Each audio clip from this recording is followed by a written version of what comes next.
Faith sat in the back seat of her chauffeur-driven car, staring out the window as the city passed by.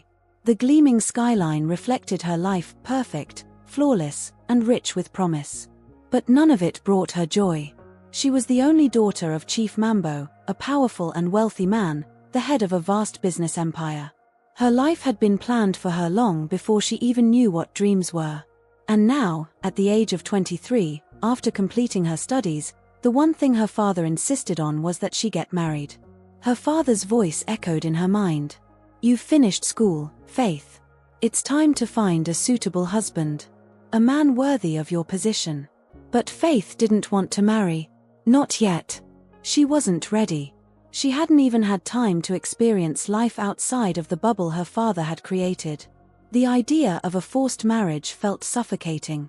She longed for freedom, the freedom to choose her own path. But in her father's world, freedom was an illusion. One afternoon, as Faith was driving back from the mall, her mind clouded with thoughts of the future, her car came to a sudden stop. She frowned, peering out the window. A young man stood on the sidewalk, looking lost and a little out of place. His clothes were old, his shoes worn, and his face, though kind, didn't fit the image of someone she would usually cross paths with. Without thinking, she opened the door and stepped out. "Excuse me," she called, approaching him. The young man looked at her, startled. "Yes, miss." Faith studied him for a moment. "You look like you need help. Are you okay?" He hesitated, then nodded. "I'm all right, just trying to find my way around." His voice was soft, and there was a sincerity in his eyes that caught her attention. He wasn't handsome, not in the traditional sense. But there was something intriguing about him. His name was Amos, and after some conversation, Faith learned that he was struggling to make ends meet. He was unemployed and had no family support. His life seemed worlds away from hers, but she felt an odd connection. "I need a favor," Faith said suddenly, surprising herself. "I want you to pretend to be my boyfriend. I'll pay you to do it." Amos blinked, unsure if he had heard her correctly. "Your boyfriend?" "Yes," Faith replied firmly. "I need someone to pose as my boyfriend for a while. My father insists that I get married, and I can't bear the thought of it. If you agree, I'll pay you 2 million shillings monthly, until it's over." Amos stared at her, then slowly nodded. "All right. I'll do it." The deal was struck, and so began their unusual arrangement.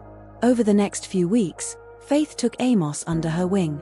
She bought him new clothes, showed him how to act in high society, and even took him to the mall to help him transform his appearance.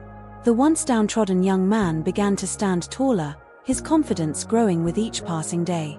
Faith taught him the ins and outs of her world, the polite conversations, the carefully chosen words, the way of walking that exuded wealth and power.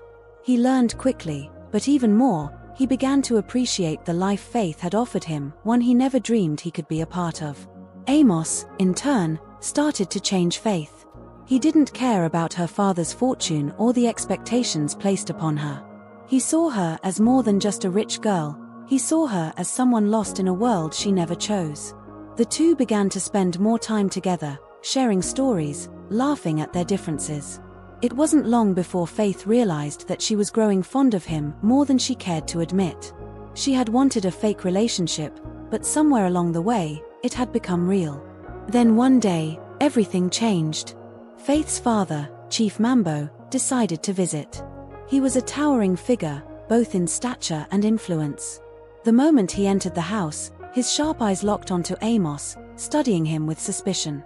Faith tried to act casual, but her father was no fool. "So, who is this man?" Chief Mambo asked coldly, his voice booming through the house. "This is my boyfriend," Faith replied quickly, her heart pounding. The chief didn't hide his skepticism. "Your boyfriend," he repeated, eyes narrowing. "And what is he doing in your house?" Amos stood tall, his posture straightened from all the lessons Faith had given him. He tried to seem confident, but he could feel the weight of Chief Mambo's gaze. "I'm just here to support Faith," he said, his voice steady but not without a hint of nervousness. For a long moment, Chief Mambo said nothing. He stared at Amos as though trying to decide whether to believe him or not. Finally, he gave a curt nod and left, though Faith could sense the mistrust in his eyes.